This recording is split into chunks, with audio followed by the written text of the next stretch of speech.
for today's inaugural session on Indian Knowledge System for National Identity and Global Harmony, which is a one-week national level e-workshop being organized by Indian Research Scholars Association. So the Indian knowledge system represents a vast repository of wisdom, values, and traditions that have evolved over the thousands of years. Rooted in philosophies of Vasudev Kutumbakam, which means the world is one family, it emphasizes harmony, inclusivity, and sustainable living. From science, mathematics, and medicine to art, philosophy, and governance, the Indian knowledge system offers timeless insights that continue to inspire innovation and holistic well-being. In today's globalized world, exploring the Indian knowledge system is not only vital for strengthening national identity and cultural confidence, but also for contributing to global harmony. By revisiting ancient wisdom in dialogue with contemporary challenges, we can rediscover pathways towards peace, cooperation, and sustainable development. This e-workshop provides a platform to engage with these rich traditions, fostering both national pride and international understanding. So with that note, I would like to invite Mr. Vikas Kumar, who is the President of Indian Research Scholars Association, for the welcome address. Over to you, Mr. Vikas. Thank you so much, Manorama जी.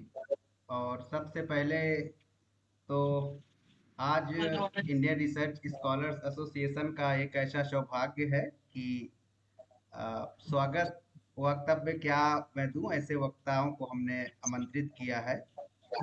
तो सर्वप्रथम चूंकि एक औपचारिक प्रक्रिया को करना पड़ेगा, इस आभासी पटल पर जुड़े हुए सभी विद्वान गण और विशेष रूप से इसमें पार्टिसिपेट कर रहे आदरणीय हमारे professor Kapil Kapoor sir, professor Jagbir Singh sir, professor Baldev भाई शर्मा सर.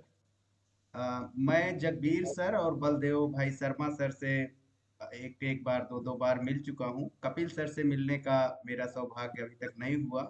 बलदेव सर मेरे विश्वविद्यालय में 2 बार आ चुके हैं और इस क्षेत्र में काम करने के लिए और इस कार्यशाला को आयोजित करने के लिए जो जगबीर सर ने हमारे कार्यकारिणी सदस्यों को एक ऊर्जा दिया और साथ में उन्होंने एक सभी वक्ताओं की उन्होंने एक सूची हमें प्रदान की कि आप इस क्षेत्र में काम करिए, तो आप ऐसे स्पीकर्स को इनवाइट करिए.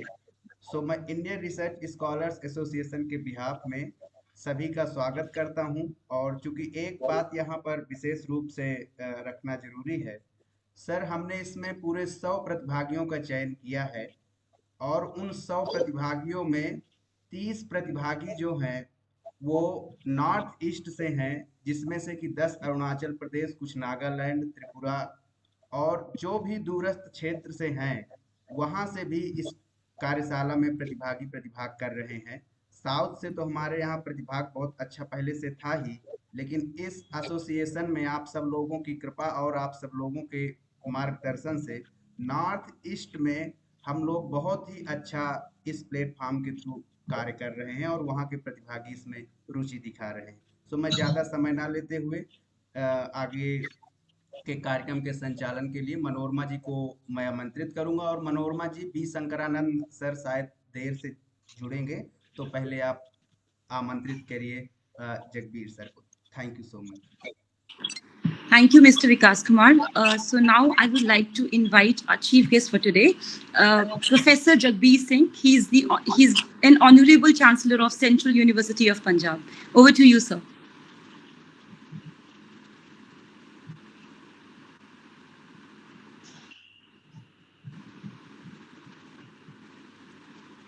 जगबीर सर. अभी मैं बोल रहा हूँ सर. जी. हाँ जी सर. मैं कंप्यूटर से देख के थोड़ा पढ़ूंगा क्योंकि अब मैं बुजुर्ग हो चुका हूँ, 88 की उम्र है मेरी, तो मैं थोड़ा देख के और थोड़ा कंसल्ट करके पढ़ूंगा.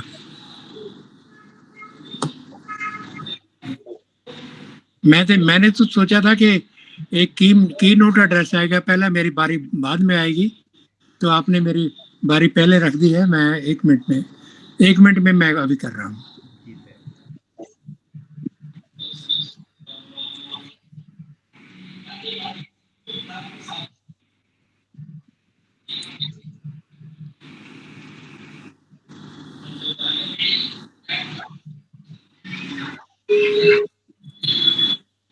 इसमें विकास पहले आपको थोड़ा सा विषय का प्रस्तुतिकरण कर देना चाहिए था 5 मिनट में, जिससे कि विषय विषय का थोड़ा वो हो जाता।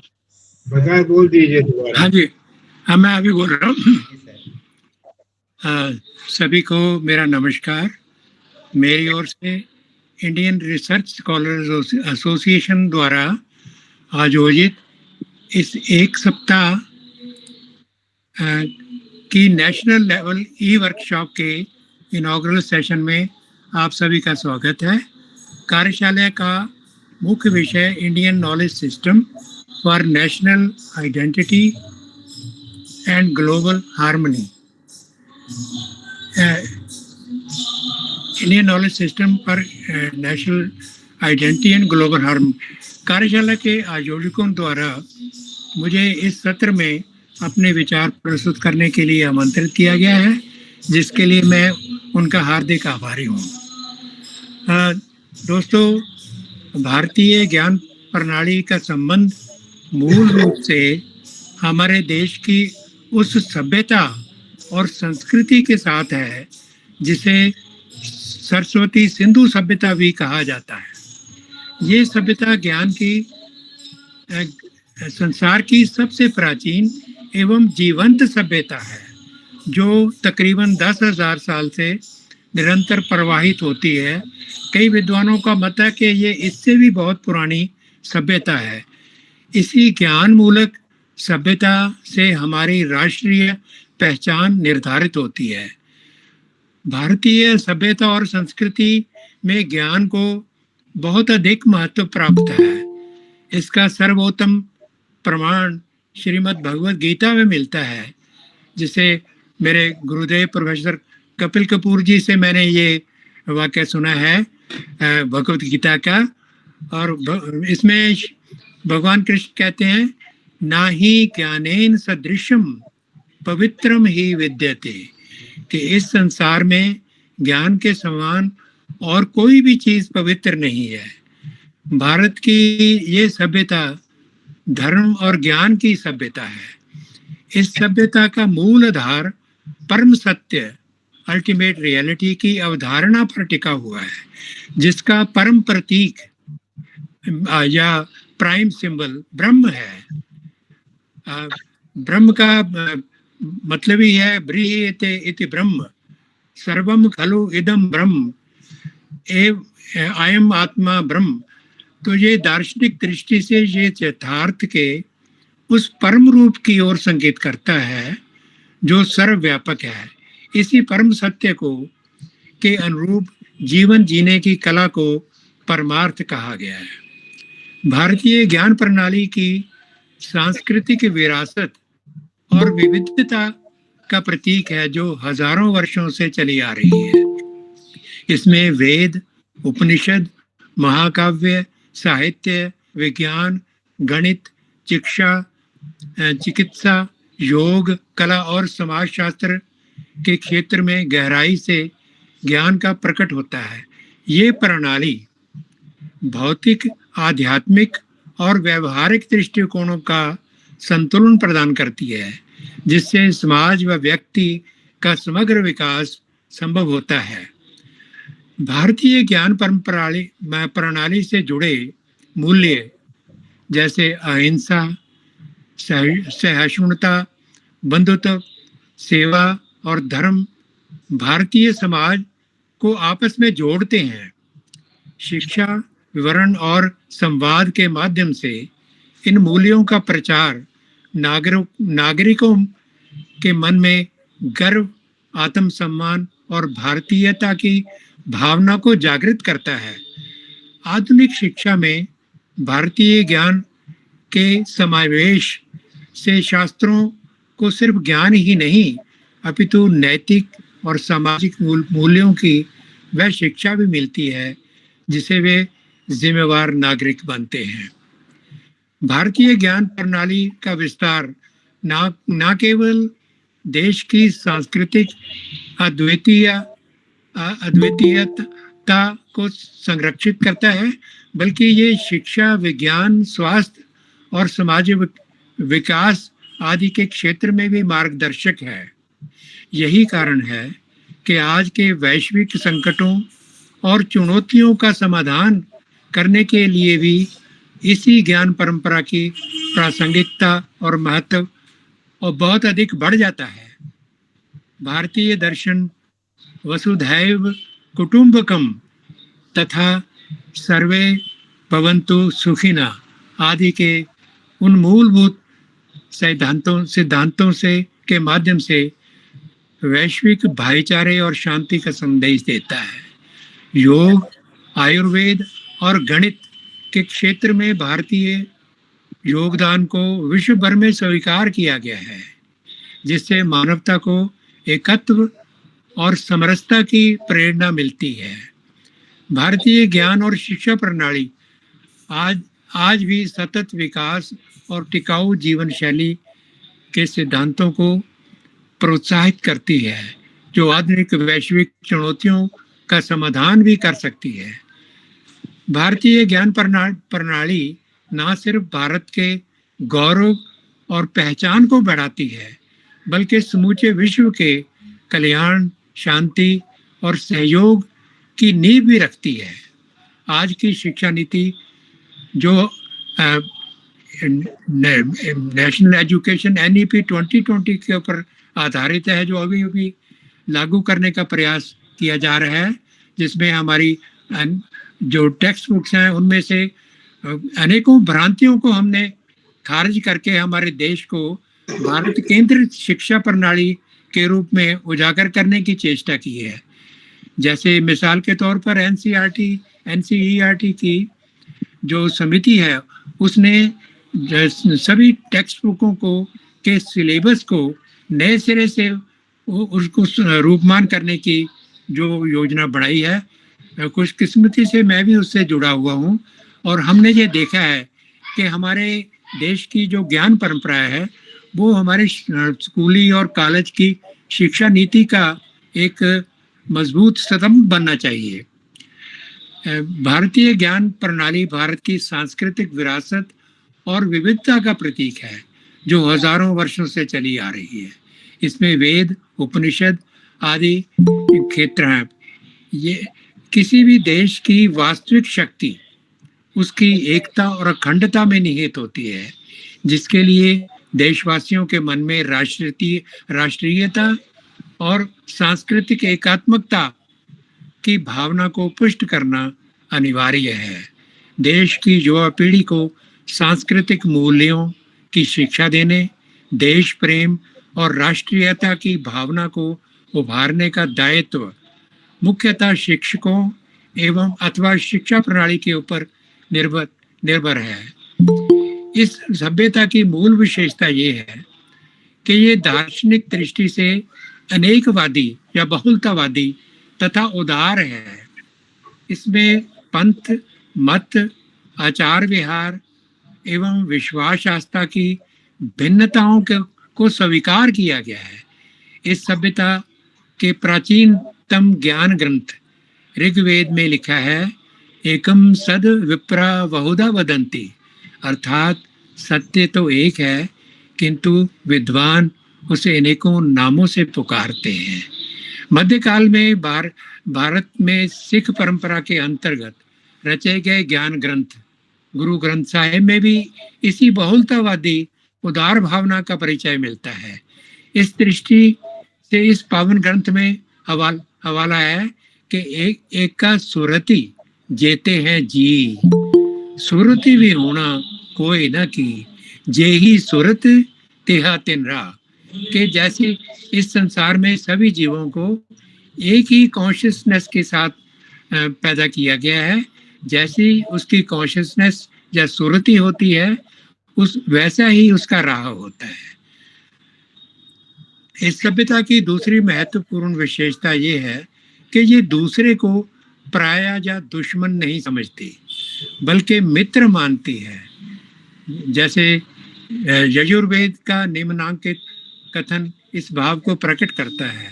उसमें लिखा गया है, मित्रस्य मा चक्षुषा सर्वाणि भूतानि समीक्षन्ताम मित्रस्याम चक्षुषा सर्वाणि भूतानि समीक्षे, तो मित्रस्य समीक्षा महे, अर्थात सब व्यक्ति मुझे मित्र की दृष्टि से देखें, मैं सभी व्यक्तियों को मित्र की दृष्टि से देखूं, सभी परस्पर मित्र की दृष्टि से देखा करें, ये दृढ़ता है।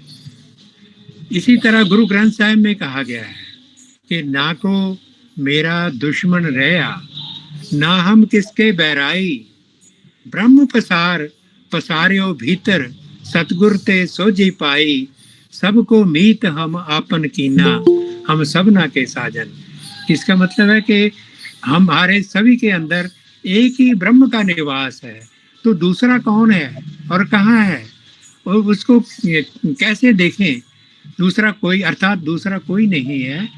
और ये सोझी जब हमें सतगुरु से मिलती है तो सभी प्राणियों में हमें एक ब्रह्म का निवास मिलता है और हम सभी को अपना साजन मानते हैं। तो ये जो यजुर्वेद का और गुरु ग्रंथ साहिब का ज्ञान ग्रंथ का कथन है, उसमें एकता की भावना मिलती है। यही हमारी सभ्यता की एकात्मकता है। भारतीय सभ्यता के जिन ज्ञान ग्रंथों की ये सहनशील, उदार एवं बहुलतावादी विश्व दृष्टि है, जो इसकी वास्तविक शक्ति का प्रमाण है। वर्तमान दौर में सैमुअल पी हंटिंगटन द्वारा प्रतिपादित सभ्यताओं के संघर्ष, ये क्लैश ऑफ सिविलाइजेशन के बारे में एक बात बहुत ज़रूरी है। इसमें हमारी सभ्यता की जो परंपरा है और उसकी ज्ञान दृष्टियां हैं, वो बहुत सार्थक रूप में एक उसका अपना रोल निभा सकते हैं। हंटिंगटन के मत अनुसार ये संघर्ष मुख्यतः पाश्चात्य ईसाइयत, क्रिश्चियनिटी और रेडिकल इस्लाम के बीच होने वाला है। और जैसा कि आज हम देख रहे हैं कि दुनिया में यही कुछ सामने आ रहा है। कारण उसने ये बताया है कि ये दोनों मत अपने आप को सर्वश्रेष्ठ मानते हैं तथा सत्य के ऊपर अपने विशेषाधिकार का दावा करते हैं। उनका मानना है कि सत्य केवल हमारे पास है, जो इसको नहीं मानता वो तो या तो काफिर है या अज्ञानी है। तो ये भावना तो आज के विश्व में सारे धर्मों और सारी सभ्यताओं में एकात्मता पैदा करने और हार्मनी पैदा करने के रास्ते में सबसे बड़ी रुकावट बन जाती है। और हमारी सभ्यता की मूलभूत धारणाएं इसके विपरीत हैं। यही कारण है कि सांस्कृतिक एकात्मता का संदेश देने वाली हमारी ज्ञान आधारित सभ्यता न केवल भारत को बल्कि संसार की विभिन्न सभ्यताओं और संस्कृतियों को एकात्मता का मार्ग दर्शा सकती है। इसी दृष्टि से भारत संपूर्ण विश्व के लिए ज्ञान गुरु का रोल मॉडल बन सकता है।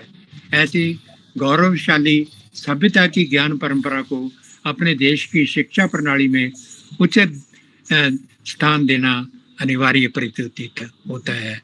बहुत बहुत धन्यवाद sir. Thank you so much, sir, for your deep insights into this whole thing of Indian knowledge system. Thank you so much.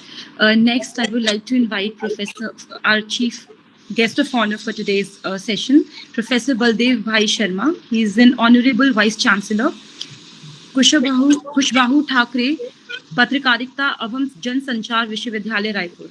Over to you, sir.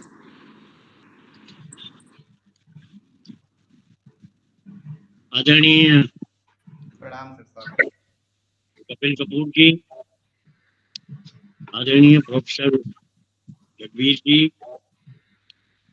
विकास जी और सभी उपस्थित प्रबुद्धजन, अभी प्रोफेसर जगबीर जी ने बहुत बारीकी से, आवाज आ रही है मेरी? आ रही सर, आ रही सर। आवाज आ रही है ना? आ रही सर, आ रही सर, सुन पा रहे हैं हम आपको, आवाज आ रही है आपकी। जी सर, बीच में बहुत बारीकी से भारतीय ज्ञान परंपरा के विषय में बातें रखी हैं और विद्यार्थी हों या शिक्षक, सबको इन बातों को जानना जरूरी है। मैं उसमें कुछ चीजें और जोड़ना चाहूंगा। प्रोफेसर जगबीर जी का एक लंबा सुदीर्घ अनुभव है शैक्षणिक क्षेत्र का, और इसलिए उन्होंने जो बातें बताई हैं वो हम सबके लिए बहुत मार्गदर्शक हैं। और आदरणीय कपिल कपूर जी तो अपने आप में एनसाइक्लोपीडिया हैं भारतीय सांस्कृतिक चिंतन की, तो वो और विस्तार से हमको चीजें बताएंगे।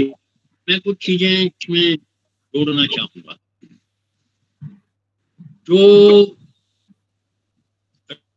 राष्ट्रीय शिक्षा नीति 2020 में भारतीय ज्ञान परंपरा को पाठ्यक्रम के अलग अलग हिस्सों में इनपुट देने की योजना जो बनाई गई है, उसका उद्देश्य बहुत व्यापक है। मित्रों, शिक्षा को हम लोग केवल पढ़ाई लिखाई तक, डिग्री लेना, नौकरी करना सामान्यतः यहीं तक मानते हैं, लेकिन शिक्षा मनुष्यता का विस्तार करती है, और मनुष्यता का विस्तार अगर किया जाना है तो वो बिना ज्ञान के नहीं हो सकता। और ज्ञान का अर्थ किताबें पढ़ना नहीं है, डिग्री लेना नहीं है। ज्ञान का अर्थ है मानवीय गुणों का जीवन में विकास, जीवन मूल्यों का विकास। अगर ये नहीं आया तो शिक्षा केवल पढ़ाई लिखाई रह जाती है। भारतीय जीवन परंपरा में जिस ज्ञान की बात कही है, अभी गीता का बड़ा सुंदर सूक्त आदरणीय जगबीर जी ने कहा, नहीं ज्ञानेन सदृशम पवित्रम यह विद्यते। तो ज्ञान केवल बुद्धि से ग्रहण नहीं किया जाता, ज्ञान हृदयंगम किया जाता है, ज्ञान का आचरण किया जाता है। भारतीय ज्ञान परंपरा की सबसे पहली और महत्वपूर्ण बात यही है कि ज्ञान बुद्धि से नहीं सीखा जा सकता। ज्ञान को जब तक हम आचरण में नहीं लाएंगे, हृदयंगम नहीं करेंगे, वो ज्ञान नहीं बन सकता। वो केवल लिखाई पढ़ाई है बस। और इसलिए मनुष्यता के उन्नयन के लिए ज्ञान का संवर्धन बहुत आवश्यक है। और शिक्षा में अगर ये ज्ञान का संपुट प्रयोग किया जाता है तो फिर शिक्षा की एक सही दिशा बनती है। एक मैं सामने बात रखना चाहूंगा कि ये जो भारतीय ज्ञान परंपरा है, इसको IKS कहकर निपटा दिया जाता है, इंडियन नॉलेज सिस्टम। लेकिन मेरा मानना है कि आप इंडियन कहने से भारतीय ज्ञान परंपरा को नहीं समझ सकते। इंडिया या इंडियन तो जब अंग्रेज आए उन्होंने प्रचलित किया, और आज भी वही सब चल रहा है। और भारतीय ज्ञान तो हजारों वर्ष पुराना है। तो हम IKS कहने की बजाय अगर इसका प्रयोग करना है तो भारतीय ज्ञान परंपरा ही हमेशा बोले, इंडियन नॉलेज सिस्टम नहीं। इंडियन नॉलेज सिस्टम जो हजारों साल की भारतीय ज्ञान परंपरा है उसको संकुचित करता है, इसलिए हमें इसको समझना। दूसरी बात, भारतीय ज्ञान का आधार है भारत की संस्कृति। और अंग्रेजी शासन काल में बहुत बड़ी गड़बड़ी ये की गई कि हमारे दिमागों में ऐसे फ्रेज फिट कर दिए, ऐसे शब्द सेट कर दिए जिनसे हम भारत की ज्ञान परंपरा से दूर होते जाए। ऐसे ही संस्कृति शब्द है, संस्कृति को कल्चर बना दिया गया। कल्चर संस्कृति नहीं हो सकती, कल्चर सभ्यता है। जैसे सभ्यताओं का विकास होता है, पहले आदमी पैदल चलता था, फिर यातायात के संसाधन बन गए, भोजन बदला, कपड़े लत्ते बदले, जीवन का रहन सहन बदला, ये सभ्यता है। संस्कृति जीवन के मूल्यों का निर्धारण करती है, संस्कृति हमें जिंदगी का अर्थ बताती है।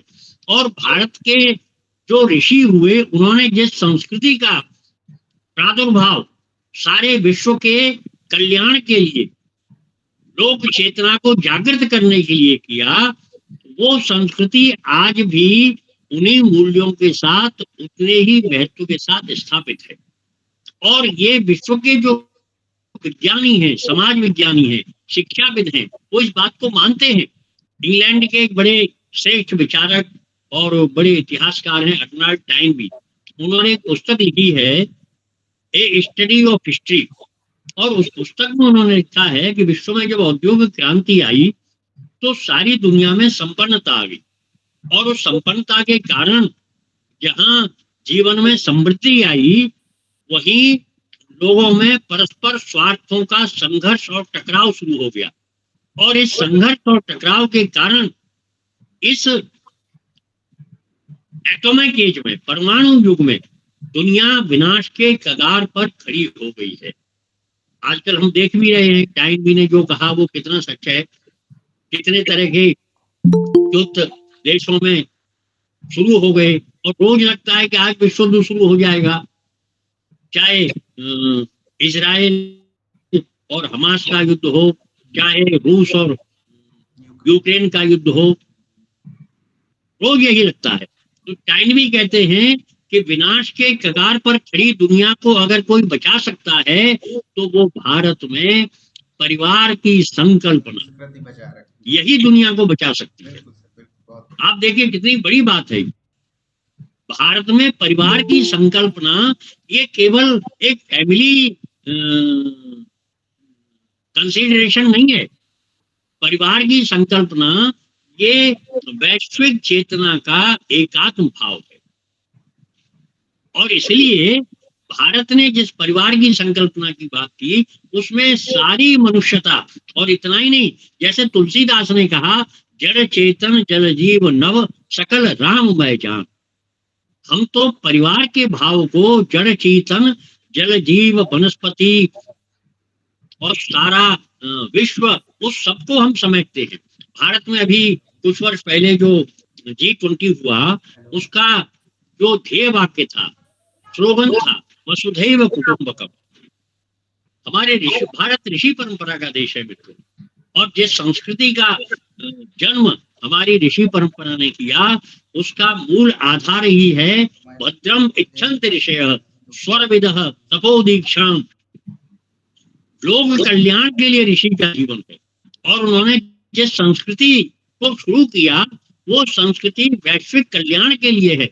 और इसलिए टाइम भी कहते हैं कि दुनिया को कोई बचा सकता है तो भारत का विचार बचा सकता है। भारत की जो ज्ञान परंपरा है, संस्कृति का, पंडित दीनदयाल उपाध्याय ने बड़ा सरल विवेचन किया है। आप देखिए विश्व के कल्याण के लिए कैसी दृष्टि भारत ने दी। यूरोप ने दुनिया को सिखाया सर्वाइवल ऑफ द फिटेस्ट, जो ताकतवर है वो जिएगा। लेकिन भारत ने ये नहीं कहा कि survival of the fittest. Bharat ने अंत्योदय की दृष्टि दी। जो असहाय है, समाज की अंतिम पंक्ति में खड़ा हुआ व्यक्ति है, उसकी भी समृद्धि, उसका भी उन्नयन जब होगा, तब वास्तव में माना जाएगा समाज सुखी है। तो दीनदयाल उपाध्याय कहा करते थे, संस्कृति माने क्या? खुद कमाओ और खुद खाओ। ये प्रकृति है, मनुष्य की प्रकृति है, खुद कमाना खुद खाना। लेकिन खुद नहीं कमाना, दूसरों का छीन कर खाना, ये विकृति है। यही विनाश का कारण है। लेकिन संस्कृति क्या है? खुद कमाना, दूसरों को खिलाना। ये भारत की संस्कृति है। इसमें वैश्विक कल्याण छिपा हुआ है। और ये जो ज्ञान है, ये किताबी ज्ञान नहीं है, ये पूरे संसार को सुखी बनाने का संकल्प है। जयशंकर प्रसाद ने एक सुंदर महाकाव्य लिखा है, कामायनी। कामायनी मनु की पूरी कथा है, और उसमें अंत में मनु का संकल्प किस तरह व्यक्त होता है वो बहुत सुंदर है। और यही भारतीय ज्ञान परंपरा का मूल आधार है। भारतीय संस्कृति की जो चिंतना है उसका आधार है। जयशंकर प्रसाद कहते हैं, औरों को हंसते देखो मनु हंसो और सुख पाओ, अपने सुख को विस्तृत कर लो, जग को सुखी बनाओ।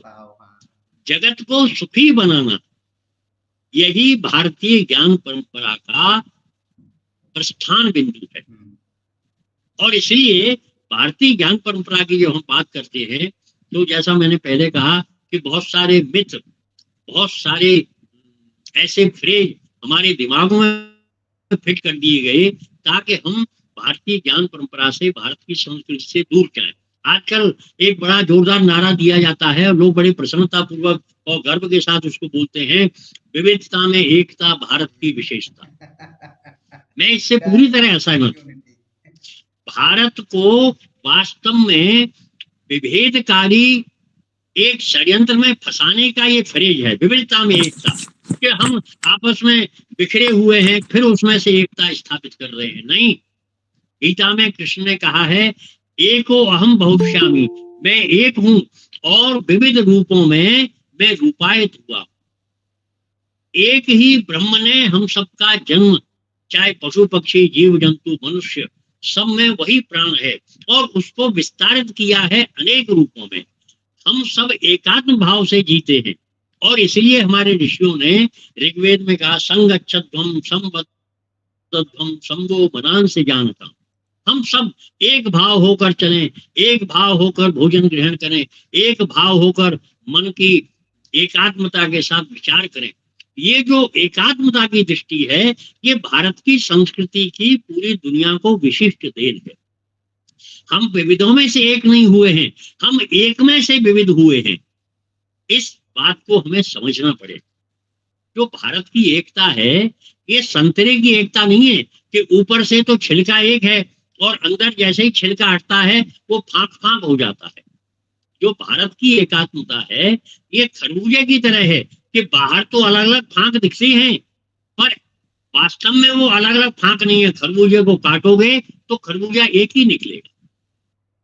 तो भारत की संस्कृति को समझना है तो ये जो औपनिवेशिक काल में हमारे मन मस्तिष्क में गलत बातें भर दी गई उनको हटाकर भारतीय संस्कृति को समझने की आवश्यकता है। और संस्कृति सभ्यता नहीं है, सभ्यता तो जो जीवन शैली है वो है और संस्कृति मन की चिंतना है।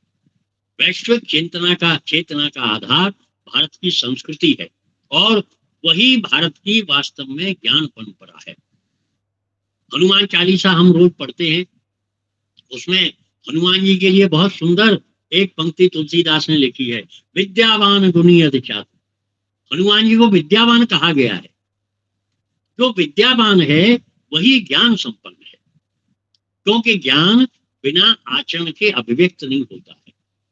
और इसलिए ये मैं विकास जी को बहुत धन्यवाद देना चाहूंगा कि बहुत अच्छे विषय पर उन्होंने ये संगोष्ठी रखी है और आज हमारे विद्यार्थियों को, शिक्षकों को ये बात बहुत गंभीरता से समझने की आवश्यकता है कि किस तरह हमारी दृष्टि को विकृत किया गया। शिक्षा में अभी प्रोफेसर जगबीर जी ने बताया कि किस तरह शिक्षा में ऐसी ऐसी बातें डाल दी गई कि हम भ्रमित होकर भारत के तत्व ज्ञान को समझ ही नहीं पाते हैं। आप देखिए, जिन राणा प्रताप की हम दिन रात प्रशंसा करते हैं, उल्लेख आता है कि जो वियतनाम के हो ची मिन्ह राष्ट्र निर्माता हुए वो महाराणा प्रताप के भक्त थे और उन्होंने कहा कि मैंने अमेरिका के खिलाफ पूरी लड़ाई राणा प्रताप की रणनीति को ध्यान में रखकर लड़ी। लेकिन हम अकबर को महान मानते हैं। भारतीय ज्ञान परंपरा को विकृत करने का इस प्रकार का जो षड्यंत्र है उसको समझने की आवश्यकता है। मनुष्यता का उन्नयन, जीवन के आचरण की शुद्धता, यही वास्तव में भारतीय ज्ञान परंपरा की विशेषता है और इसके द्वारा ही हम शिक्षा को भी लोकोपकारी भाव से युक्त बना सकते हैं। शिक्षा कोई नौकरी पाने का साधन थोड़ी है। शिक्षा तो जीवन का अनवरत उन्नयन, ये शिक्षा है और अनवरत उन्नयन है लोकोपकार का भाव। भारतीय ज्ञान परंपरा में लोक कल्याण, वैश्विक चेतना, ये सारी चीजें अंतर्निहित हैं। उसको हम समझें, उसका अध्ययन करें और ये भारतीय जो हमारे ग्रंथ हैं जिनका उल्लेख प्रोफेसर जगबीर जी ने किया, उनको पढ़े बिना नहीं हो सकता। आप देखिए, उसको लोग पढ़े नहीं, उनसे दूर रहे, इसीलिए संस्कृत को समाप्त किया गया, क्योंकि बिना संस्कृत जाने उन ग्रंथों का पारायण नहीं किया जा सकता। डॉक्टर अंबेडकर ने संविधान निर्माण के समय बहुत बहुत आग्रहपूर्वक कहा कि संस्कृत को भारत की राजभाषा बनाया जाए, लेकिन नहीं बनने दिया गया, क्योंकि संस्कृत लोग जान जाएंगे तो भारतीय ज्ञान परंपरा को आत्मसात कर लेंगे, इसलिए संस्कृत से दूर कर दिया गया और संस्कृत को पंडितों की भाषा, पुरोहितों की भाषा, कर्मकांड की भाषा बनाकर आज बिल्कुल निर्जीव भाषा बनाने की कोशिशें हो रही हैं। तो भारतीय ज्ञान परंपरा से जुड़ने के लिए हम अपनी भाषा को जानें। अभी ये हिंदी पखवाड़ा चल रहा है, हम हिंदी तक नहीं जानना चाहते, सीखना चाहते, उसके बारे में एक भ्रम फैला दिए जाते हैं। ये भी भारतीय ज्ञान परंपरा की एक कठिनाई है। इन सबको दूर किए बिना हम भारतीय ज्ञान परंपरा से न जुड़ सकते हैं और न उसका लाभ अपने जीवन में उठा सकते हैं, न शिक्षा में ला सकते हैं। मैं विकास जी का और पूरी आयोजक टीम का बहुत आभार व्यक्त करता हूं कि आप सबके बीच में मुझे बातचीत रखने का मौका दिया। और सबसे बड़ी बात कि इस बहाने मुझे दो बहुत श्रेष्ठ विद्वान, प्रोफेसर जगबीर जी और प्रोफेसर कपिल कपूर जी, इनका मैं बहुत आदर करता हूँ। इनसे मैंने जीवन में बहुत कुछ सीखा है और उनके न केवल विचार सुनने का, उनका दर्शन करने का मुझे अवसर दिया। आप सबका बहुत बहुत आभार। Thank you so much, sir, for such an informative and thought-provoking lecture. Thank you so much. Next, I would like to invite Professor Kapil Kapoor. He's a former professor of English, Center for Linguistics and English at JNU, New Delhi, for the presidential address. Over to you, sir. धन्यवाद Kapil sir, बस 1 minute का आपके अनुमति से मैं समय लूंगा आपका, क्योंकि सर हम लोग, मैं बलदेव शर्मा सर के पहले भी ये विषय रखना चाहता था और मैं सोचा कि अब इसी में रख दिया जाए।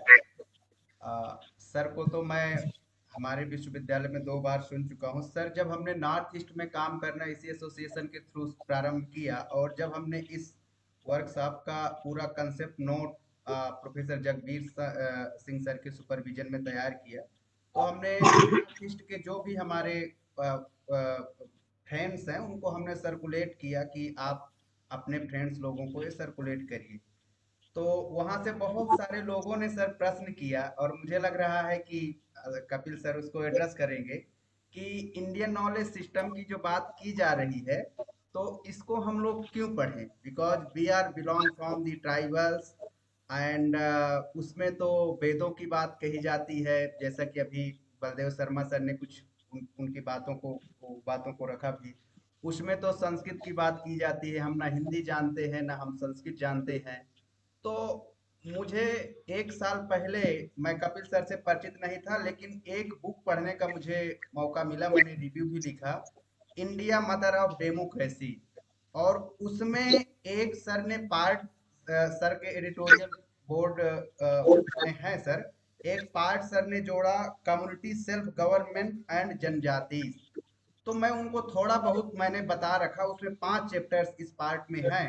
मैंने उनको थोड़ा बहुत बताया कि देखिए ऐसा नहीं है, थोड़ी सी मेरी समझ है, बाकी आप वर्कशॉप में आएंगे तो आई थिंक कपिल सर को हम बुला रहे हैं, बलदेव शर्मा सर को बुला रहे हैं, तो वो इन सभी प्रश्नों को एड्रेस करेंगे।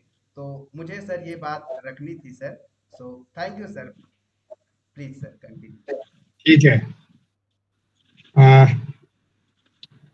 मेरे बड़े भाई, my elder brother Jagbir ji, with his blessing, and my other elder brother Baldev ji Sharma ji, with his blessing also and permission, I will share some thoughts. I had told Vikash ji that I'm not feeling very well because I'm recovering from a very serious problem, but then looking at my friends and these young people and their enthusiasm, I thought it's better to participate. Very good questions.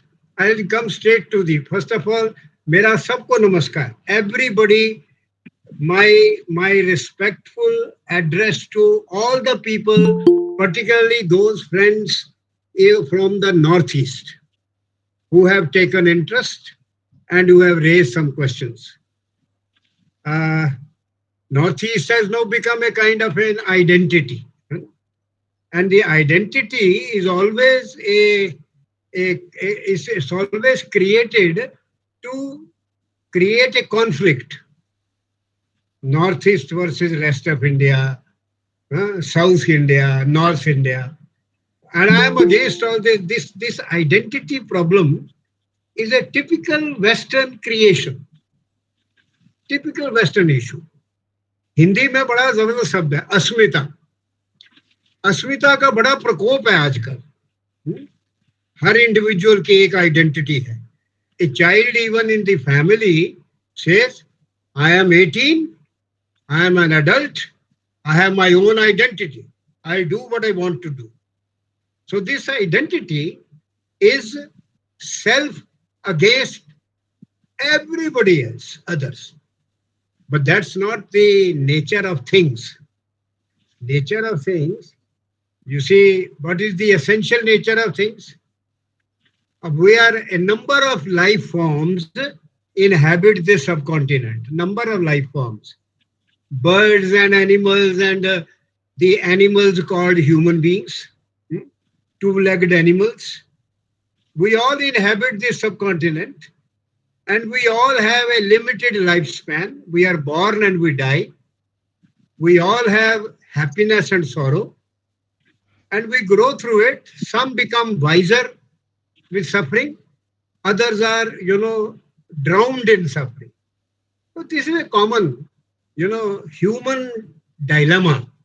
We all suffer from a shared human dilemma, which is basically that death is an inevitable part of our life. And that controls everything, While we are young, then we are middle-aged, then we are old and all that. So इसलिए basic चीज ये है. अब northeast or southeast or southwest, that we create in our own languages to promote, division. And I must say, the major property of Western theory is that all Western theory is conflict-oriented. Beginning with the Renaissance, man against God, then man against nature. Descartes, goal of knowledge is to bend nature to man's purpose. First, man against God, but I think Renaissance. That Renaissance is called Renaissance because it made two very important intellectual shifts in the Western history of ideas. Modern, उसको modern कहते हैं हम. ये हमारी problem नहीं है, ये भी West की है. Renaissance and modern. Two important intellectual shifts. First, the shift from in ontological shift, in the subject of knowledge, the shift from God to man, and epistemological shift. Gyan sadhan, epistemological shift from book to reason. Descartes and Bacon as against the Bible. And God as the object of knowledge versus now post-Renaissance, man as the object of knowledge. This shift in the Renaissance period is an important shift. And that is that shift to reason. One of the first processes defined by Weber, rationalization, secularization, and disenchantment. You see, the more you proceed in rationalization, you are bound to end in disenchantment. And then you fight. Then there is conflict. Then there is a kranti, as you say, where we've been seen, and that's what you see that. So, ye ek identity is a first conflict theory in the West was God, existence of God and nature of God. Second, man versus nature. Bending nature to man's purpose. Till they have started development of centers of environment. Third, man against man, Karl Marx. And fourth, man against woman, feminist theory, man against woman. They have yet to reach the true conflict which is in man himself. व्यक्ति के अंदर ही, in man himself, there is his friend and his enemy. ये हमारे शास्त्र कहते हैं. Inside each one of us is our friend and our enemy. It depends on us what we choose. So that final conflict, the resolution of that conflict leads to harmony, because there is no enemy outside. The enemy is inside. तो ये उनकी theory सारी, social theory, whether it's feminist or Marxist or all, or ontological divinity की theory, God की, या man की anthropology की theory, they are all conflict. Darwinism, for example, is an anthropological theory. Every species fighting the other, and only the fit will survive. And naturally, those that have survived, they will conclude they are the fittest. And those who are survived, so the Germans, and then the Indians, and then the Aryans, and so on and so on. So ये उनका अस्मिता का problem है, national identity. Since today's subject is national identity, I would first dwell on that. First of all, my reservation about the whole notion of identity. West में identity का क्या है? It is racial, it is ethnic identity, ethnic, race की identity है.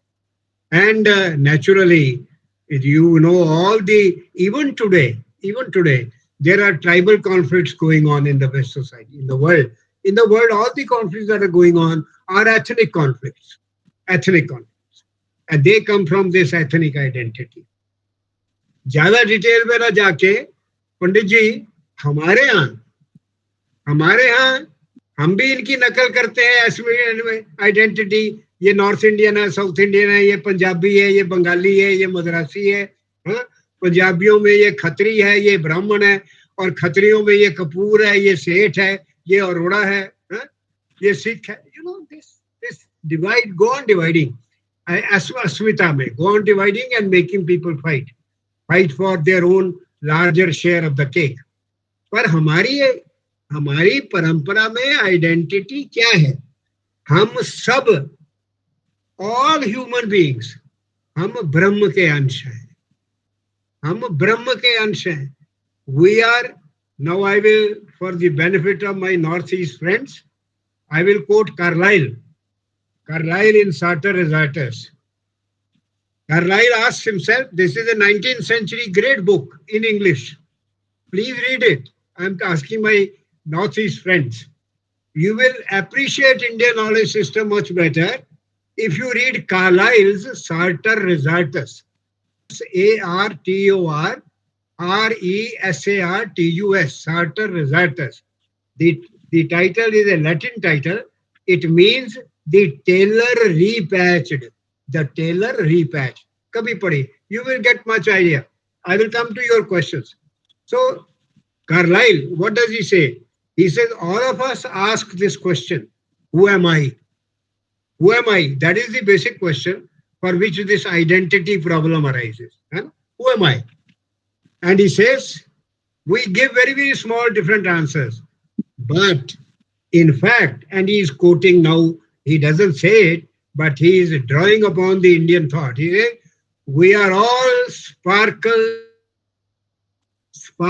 of the divine floating in the ether of eternity. We are all human beings are sparkles of the divine floating in the ether of eternity. This is हम सब ब्रह्म के अंश हैं.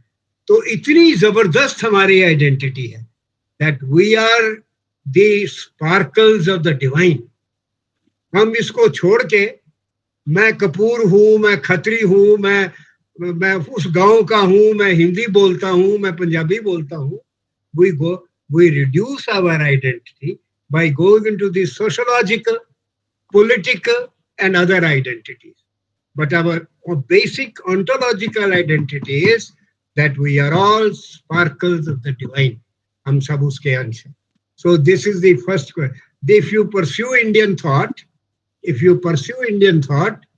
then the Western conflict about identity will be resolved. Stop looking at people in terms of their color, in terms of their race, in terms of their language, in terms of their gender.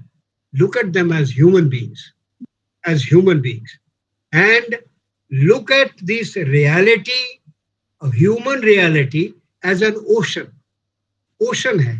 In ocean, you cannot divide, you cannot cut. All human beings. And it is, as I said, the global human condition is common. Joy and suffering, birth and death. You see, this is the global human condition.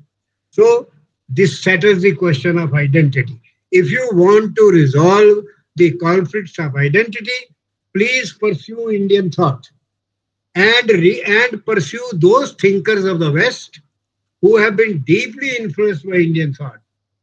Like Emerson, Carlyle, Thoreau, Tolstoy. Read them, and they are purveying. They are giving you the Indian thought in a modern vocabulary, in the English language. Okay? Now your questions, my young friends. Unseen. I can't see any one of them, but so I can assume their presence. You have to assume the presence of God. You can assume the presence of Northeast also, people also. Yes, sir. Our first question, why should we read Indian knowledge system? Because there are two knowledge cultures in the world, only two. One is Abrahamic, which has produced three systems: Judaism, Christianity, and Islam. This Abrahamic knowledge culture is theocentric, God-centered. The basic category, the object of knowledge is God. And this God, Abrahamic God, is a formless God, Nirakar, but not Nirgun. That is the logical fallacy. The Abrahamic God is formless. So they all the three systems believe in one formless God. But then you ask, if the Judaism, Christianity, and Islam, they believe in one formless God, then why do they fight? They fight because this God is not a Nirgun, is not without attributes. So the Islamic God has its own properties, Judaic God has its own properties, Christian God has its own properties. So it is one God, but my God, not your God. And they are still fighting. Look around in the world, and there's two systems are still fighting, and they'll continue to fight. So you have this Abrahamic knowledge culture, which is theocentric. Everything is determined by God. This God, Abrahamic God, is outside the creation. He has made this creation. He has made all these animals and plants and birds and human beings separately, It has made them separately. So there are so many millions, 8.6 million life forms. They are all different. But then they are different, but they are not at the same level. That is what Charles Darwin said. They are fighting for each other, and they are all in the process of evolution. Some people have reached here, some have reached here, some have reached here, and some have come to the top. So they are all moving ahead, improving, and becoming better and better, and they are in the process, they are fighting each other. And only those who are strong and fit will survive. Matsya Nyaya, you see, the big fish eats the small fish. So those will survive. But now, therefore, everything is separate. इसलिए in Genesis, and I'm sure my Northeast friends know this much better. In Genesis, Moses tells Adam, the, the fish of water and the fowl of the air are for you to enjoy, exercise dominion over them. Because God says, God says, I have created you in my image. Man is the supreme creation. I have created you in my image, and all the other beings, fish and fowl and animals, they are for you to enjoy. Enjoy means eat. Huh? And for you to enjoy, exercise dominion over them, exercise power over them. And you see, from Genesis right down, the separateness of reality, someone being superior, other inferior, somebody dominating others, imperialism, dominating others, and you know, consuming others, consumption. All these are built into the Abrahamic knowledge culture. Now, the Indian knowledge, the other knowledge culture in the world is the Vedic knowledge culture. By the way, your third question is, Ved ke baat karte hain. But you know, the word Veda comes from the root vid, which means to see. And to see is to know. And Ved simply means knowledge. Ved means knowledge. Now, nobody can be an enemy of knowledge. You can choose a kind of knowledge, but you can't be an enemy of knowledge. So Veda is jnana. And by the way, my dear young boys and girls, if there are any who are listening, ideas have no religion, ideas have no caste, ideas have no color, ideas have no race. Look at the idea, dispute the idea, reject it if you can reject it logically. But don't give it up simply because it is in a Hindu text, it is in a Christian text, it is in a Sikh text. Wherever the idea is there, contend with the idea. उससे idea के साथ जूझिए, उसको reject करिए, because ideas have no religion, no color, no race, no language, no caste. Therefore, read the Vedas. You will find they are not at all religious texts. They are great poetry, and they talk of nature, society, men and women, of professions. You know, three dominant themes in the Rig Veda. You know, water, rivers, water, cattle, that is wealth, water, wealth, and women. 3 W's. And you see, these are the 3 themes. And you have beautiful poems dedicated to goddesses. So, goddess of speech is viewed as a beautiful woman and, you know, evoked as a beautiful woman and described poetically. So, these are not, I tell you, Indian texts are not religious texts. Therefore, in my writings, I never call them sacred. Vedas are not sacred. They are not sacred as Quran is sacred or Bible is sacred. You can tear the Vedas, you can burn them. It doesn't matter. It has been done. But the idea, because they contain ideas which defy time, and ideas don't die. Ideas don't die. Books can be torn. Remember in China in 80s, there was a revolution and they burnt all the books and manuscripts of Confucius. They burnt all the books of Confucius. But did Confucius' idea die? No. Today, China has set up 100 chairs in the world dedicated to Confucius. You see? In 80s, they burnt all his books. But burning books, you don't burn ideas. You see?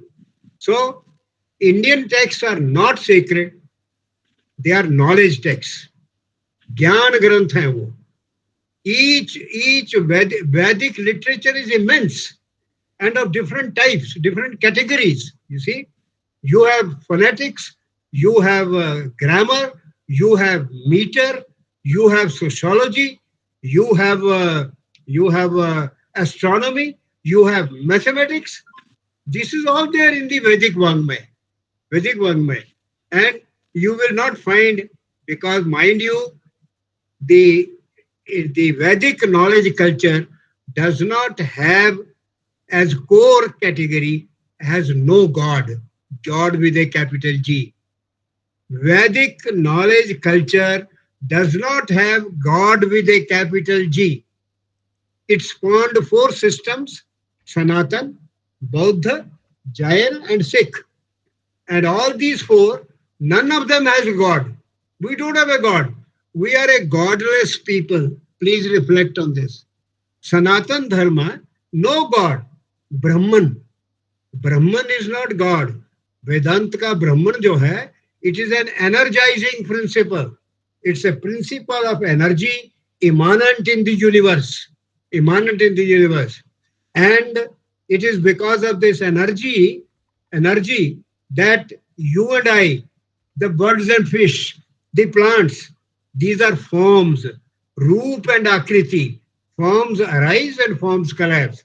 It's like a stream of water in which you see a wave, you see a bubble, and you see froth.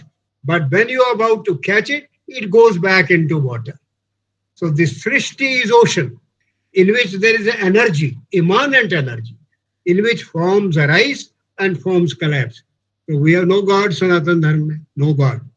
And the Buddha, they disclaim God. In Buddhism, there is no God. In Jainism, there is no God. And in Sikh Dharma, there is a Guru, not a God.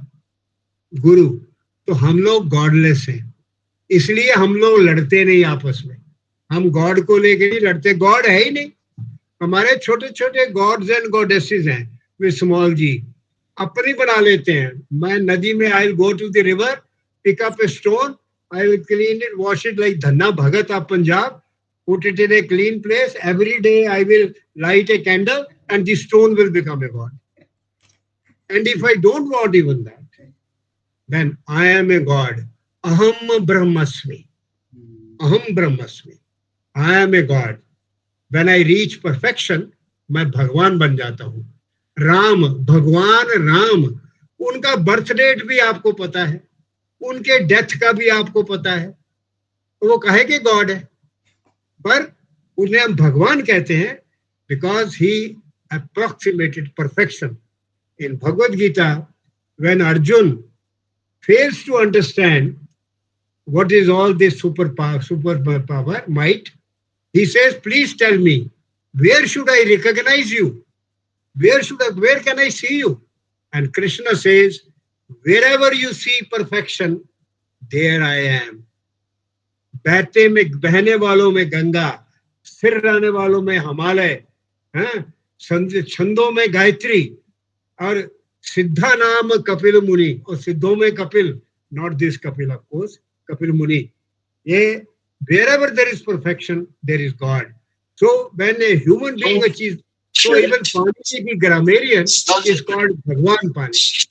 Ved Vyas, the writer, composer of Mahabharata. Indian वाला system को चल रहा है, conference चल रहा है. What did you say?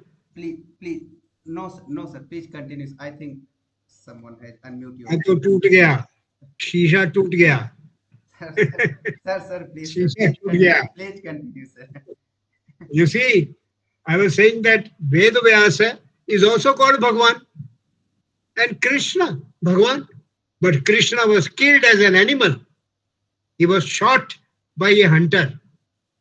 And look at the life of Ram. Look at the life of Krishna. What kind of godly life? We human beings have better life. So, please, all Hindus, Buddhists, Jains, Sikhs, please believe we have no God with a capital G. We believe in ourselves becoming a God. And you know, in China, in Peking, there is a museum there about 1500 years old. There is a gallery in which there are 10,000 Buddha statues. 10,000 serial Buddha, which means every human being is a potential Buddha, Bodhisattva. ठीक है? तो ये why you should read Vedas? Because why you should read Indian knowledge system? Because we are an alternative to the Western civilization. We are an alternative. And that is why the West is generally attacking us. Because we are an alternative. And we are a long enduring alternative. Now the UNESCO says of the 46 human civilizations that have arisen and collapsed, only the Sanatan Hindu civilization has survived. Of the 46 human civilizations, 45 perished. But our Sanatan Hindu civilization has survived. And it is at least 8,000 years old, as attested by archaeology, Mehrangarh, Sanoli, you know all that. At least 8,000 years old. And we are there. We have undergone so many invasions. We have undergone, so many destruction. We have undergone destruction of all our temples. We have undergone destruction of all our universities. We have undergone the destruction of our empires. But we are still there. We are still there. The Greeks have disappeared. The Egyptians have disappeared. The Romans have disappeared. But we are still there. So, apart from all the evils that we see in ourselves, which is our favorite hobby, to find our own shortcomings, kindly find the reason why we have survived. There must be some reason. And the reason is we are essentially a knowledge-centered civilization. Gyan Kendric civilization. Ours is a knowledge-centered civilization from day one. Day one. And our culture is value-loaded based in that knowledge. Value-loaded based in that knowledge. For example, I quote a Hindi poet. Gaudhan Gajadhan Vajadhan Aur Ratan Dhan Khan Jab Aave Santosh Dhan Sab Dhan Dhuri Saman. You see, the wealth of cattle, the wealth of elephants, the wealth of horses, the wealth of gold, the wealth of jewelry, all this becomes nothing when you acquire the wealth of contentment. Contentment. Sab dhan dhuri saman. So this value arises from our foundational philosophy, which is there. Our foundational philosophy says the goal of human life is happiness, not comfort. Happiness. And we go on to say, you must look for happiness, but you cannot get happiness by looking for your own happiness. If you want to become happy, you have to make other people happy. Other people happy. That is called in Bhagavad Gita, Lok Sangraha. Lok Sangraha. Welfare of the people. The goal of knowledge, Indian knowledge, is welfare of the people. Welfare of the people. Now, I have gone too long, only national identity. For global harmony, I have also many things to say. You see, look at the Western source. The reality is separate. Descartes says Cartesian separateness of reality. Everything is separate. Everything is separate. You see? And everything has an identity. Asmita. Asmita, isn't it? Separate. And everything therefore is in conflict. Because everything has to exist at the cost of the other. But look at us. Look at us.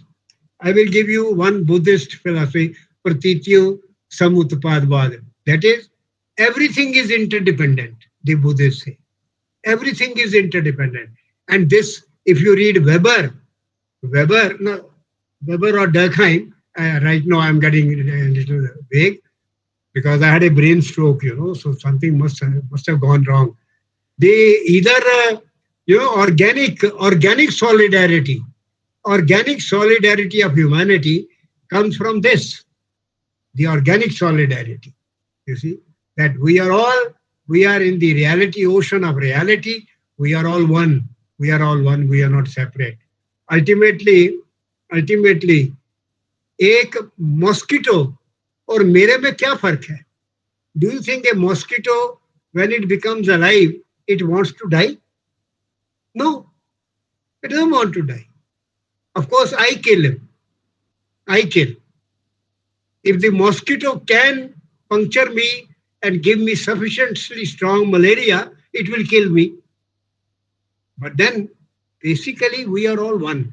Life, the spring of life. You see, the whole form, whether it is plant or animal or human, there is the process of conception. There is the process of the embryo developing.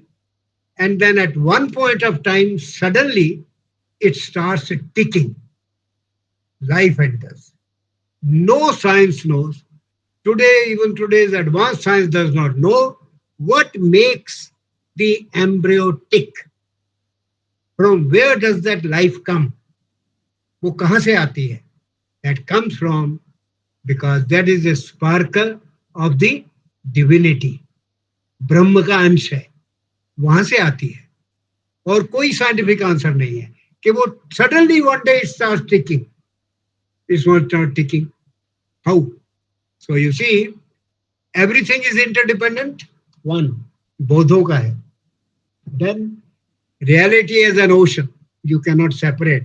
It's not separable, not quantifiable, not qualifiable, not at all that.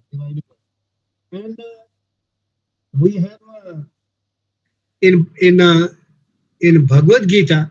Let me first say Shankar, Adi Shankar. Adi Shankara in Vivek Chudamani.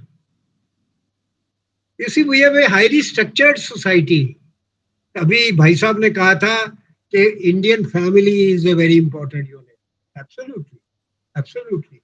Because I don't think the organized sociological thinking that we have done in Dharma Sutras, Dharma Shastras, and Nibandhas, hundreds of texts, I don't think West has anything compared to that.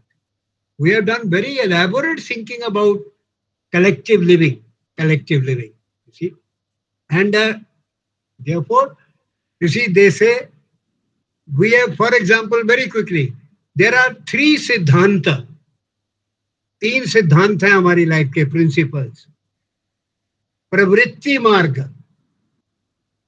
You go to a party, there is a lovely pastry and cake, and before you say hello to anybody, you go to that, pick up a plate, put some pastries and samosas, and then come and say, hello, how are you? Pravritti marga. Nivritti. You go to the party, everybody is eating, somebody comes and says, sir, aap bhi lijiye. No, I don't think I will have.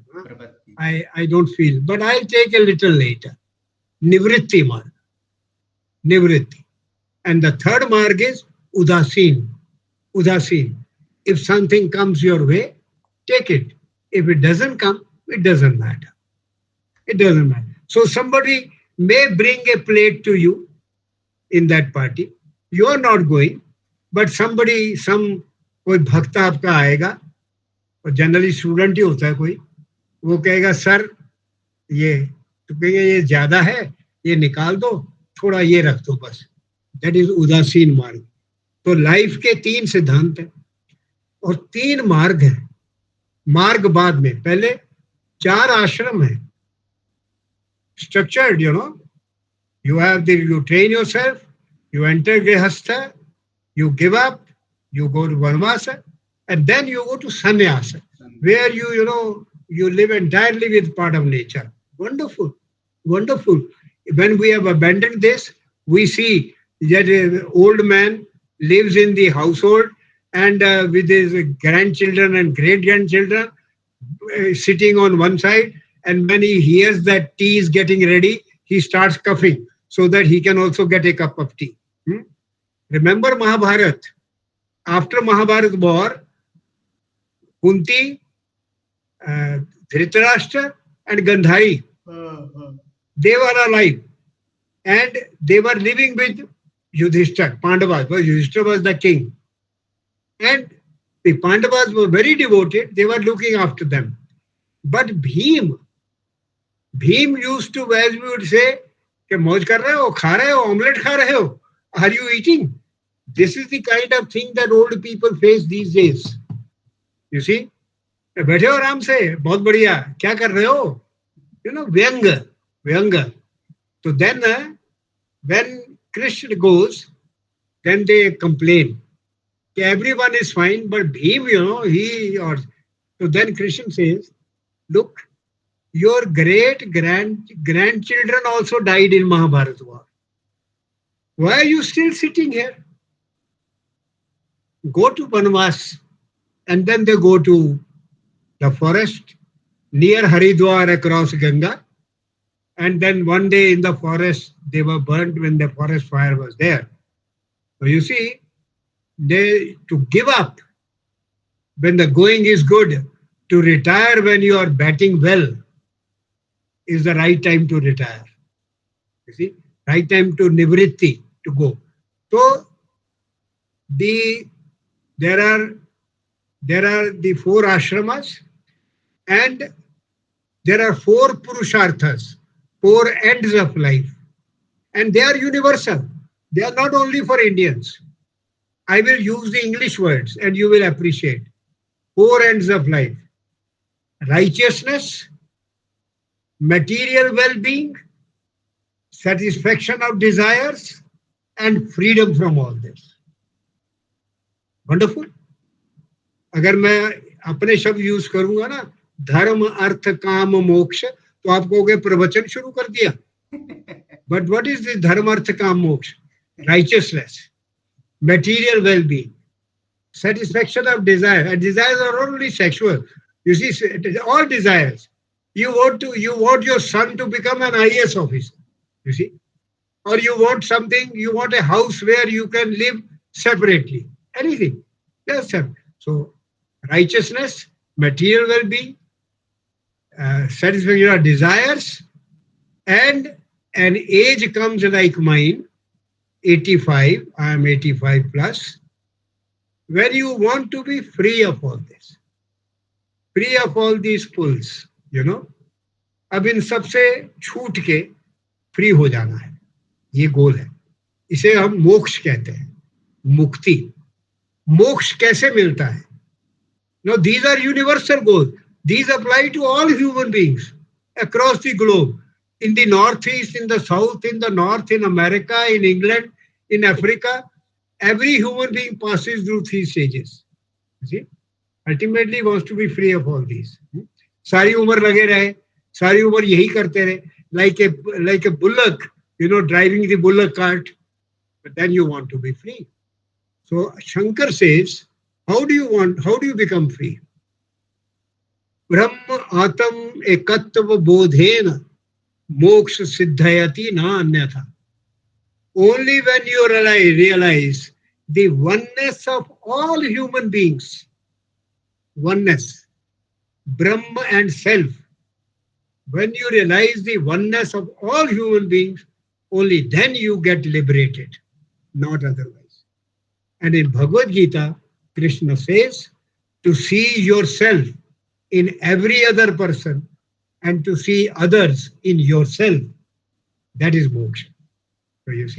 So you see global harmony, you see human harmony in the very thought. It is built into Indian thought.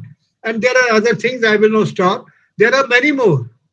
So the more you delve into Indian thought, the more you go into universal thinking. It's not for nothing that you read Tolstoy's War and Peace. It is permeated by Indian thought. You read Thoreau, you read Emerson, you read Ruskin, you read Carlyle in English. I am repeating, you read Carlyle, you read Emerson, you read Thoreau, you read Tolstoy, you see, and you will find you read Coleridge. You read Coleridge, his Biographia Literaria, and you are doing nothing except reading Vedas. All those people are deriving their ideas from there. You see, it was in 19th century, Schiller, a great German professor, he gave a series of lectures on Indian thought, and scholars from all over Europe and England came to attend his lectures, including Coleridge. Coleridge went to listen to his lectures, Schiller's lectures. See, and 19th century Europe was doing Sanskrit studies,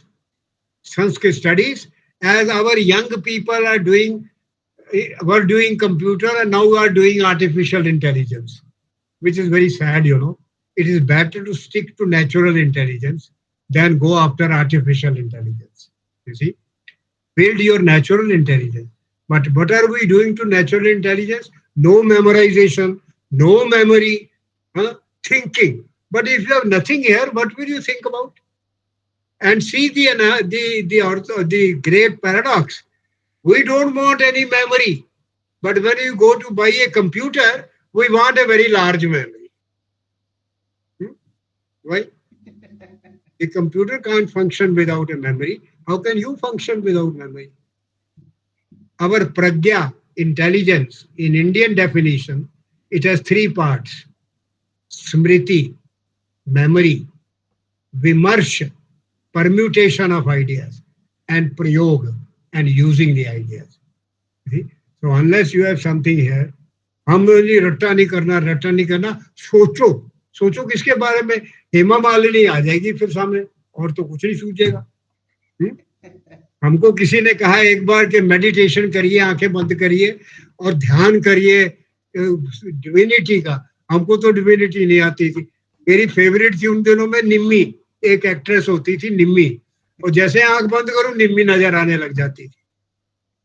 तो क्या है, कोई बुरी बात नहीं है. Focus on निम्मी, क्या फर्क पड़ता है? Focus on whatever is an object of reverence. Object of reverence, not desire. Reverence. Whatever is an object of reverence, that object is an object of beauty. So if you go to an Indian family and you ask a 3 or 4 year old child, who is the most beautiful person in the house? The child will say, my grandmother.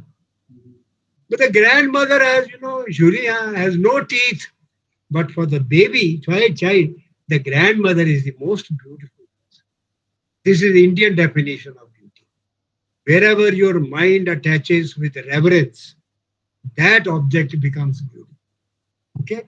So, my dear friends, Vedas are knowledge. And knowledge has no religion, no. And about Sanskrit, in 1891, Harvard University started translating 123 Indian texts into English. The 98th text has been published last year, 98th. And Max Muller translated 72 Indian texts into English. 190 texts of Sanskrit translated in the 19th century by the British scholars, by European scholars into English. Why? Because they contain all-time knowledge. A knowledge that the West did not have. The West did not have. All right, thank you very much. Thank you. Avam thak gaye. Tired. Thank you, sir. Thank you so much, sir, for providing us with so much enriching perspective on Vedas and other aspects of Indian knowledge system. Thank you so much. It was a pleasure to have you here and all other resource people. Bless you. Bless you. Thank you so much. Now, moving on, I would like to invite Ms. Shubhangi Amble for vote of thanks. Actually, Over to you, Ms. Shubhangi. I think hand raise किए हैं बहुत सारे लोग, तो अगर आप लोगों को ब्रीफ में कुछ है तो आप अपना सबमिशन दे सकते हैं या कुछ queries. Sakshi ji, sir actually Sakshi Singh is an Sanskrit is the most frequently, most widely translated language in the world. जी You can get Vedic texts in all the European languages, in all major Indian languages. Yes sir So that is no difficulty. You yes don't have to know Sanskrit to read Vedas, yes you see, or to read Vedic literature. Because Vedic literature is, Vedic texts, they are not sacred. They are knowledge texts. And you can read them in a language of yours, your language, nearby language, or in English, or in German, or in French. You get in all the major languages. So जी Sanskrit, you don't have to learn Sanskrit. जी Manorama So, should Miss Shubhangi Amble, I would like to invite her for the vote of thanks. Is she here? Okay. Thank you, Manorma. Over to you, Miss Shubhangi. Yes. Sorry. Yes. Yes, thank you. Namaste, a very warm and respectful good evening to all. My name is Shubhangi Amde. I'm a research student from Maharashtra. On behalf of the Indian Research Scholars Association, it is my proud privilege to present the vote of thanks at this inaugural session of the one-week national level e-workshop on Indian knowledge system for national identity and global harmony. Our deepest appreciation goes to our chief guest, Professor Jagbir Singh Sir, Honorable Vice-Chancellor of Central University of Punjab, for your enlightening words that beautifully highlighted the spirit of the Indian knowledge system. I extend our sincere thanks to our guest of honor, Honorable Vice-Chancellor Professor Baldev Bhai Sharma Sir, for sharing your valuable thoughts and setting the tone of the workshop with your enlightening words. We are equally grateful to our President of the session, Professor Kapil Kapoor sir, for your thought-provoking presidential remarks and inspiring address that strengthens our faith in the relevance of Indian knowledge traditions. I also take this opportunity to thank all distinguished academicians, scholars, and participants who have joined us from across the country. Your presence adds meaning to this workshop. Last but not least, I acknowledge the dedicated efforts of the organizing committee and technical team whose dedication has made today's inaugural possible. With these words, I once again extend my gratitude to all. We look we now look forward to a week of enriching deliberations, meaningful interactions, and collective learning. Thank you so much. Thank you प्रणाम sir Ram, Ram. Bless you all.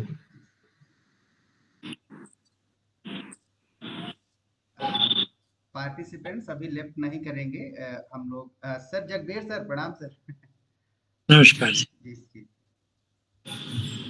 हाँ participants अभी left नहीं करेंगे अभी हम लोग feedback form send कर रहे हैं तो आप सभी लोग अटेंडेंस के लिए उसको फिल करिए और आई थिंक कि आफ्टर 20 मिनट्स आप professor Ranganath sir will take the session so आप लोग सेम लिंक से ज्वाइन करेंगे नेक्स्ट जो हमारा 6 o'clock से सेशन स्टार्ट होने वाला तो वेट करें अभी हम अटेंडेंस शीट से